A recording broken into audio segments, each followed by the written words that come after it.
ईमानदारी का फल। प्रतापगढ़ नाम का एक राज्य था। वहाँ का राजा बहुत अच्छा था, मगर राजा को एक सुख नहीं था, वह यह कि उसकी कोई संतान नहीं थी और वह चाहता था कि अब वह राज्य के अंदर किसी योग्य बच्चे को गोद ले ताकि वह उसका उत्तराधिकारी बन सके और आगे की बागडोर को सुचारू रूप से चला सके।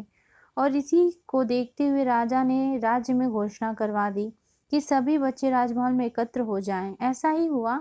राजा ने सभी बच्चों को पौधे लगाने के लिए भिन्न भिन्न प्रकार के बीज दिए और कहा कि अब हम 6 महीने बाद मिलेंगे और देखेंगे कि किसका पौधा सबसे अच्छा होगा।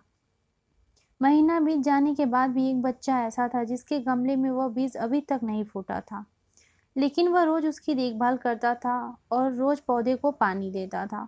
देखते ही देखते 3 महीने बीत गए।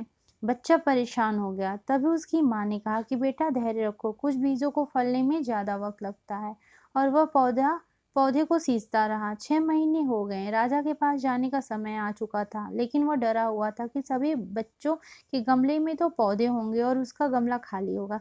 लेकिन वह बच्चा ईमानदार था और सारे बच्चे राजमहल में आ चुके थे। कुछ बच्चे जोश से भरे हुए थे क्योंकि उनके अंदर राज का उत्तराधिकारी बनने का प्रबल लालसा थी। अब राजा ने आदेश दिया, सभी बच्चे अपने अपने गमले दिखाने लगे, मगर एक बच्चा सहमा हुआ था क्योंकि उसका गमला खाली था।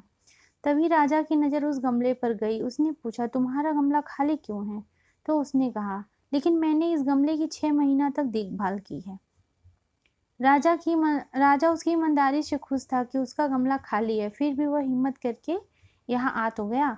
सभी बच्चों के गमले देखने के बाद राजा ने उस बच्चे को सभी के सामने बुलाया। बच्चा सहम गया और राजा ने वह गमला सभी को दिखाया।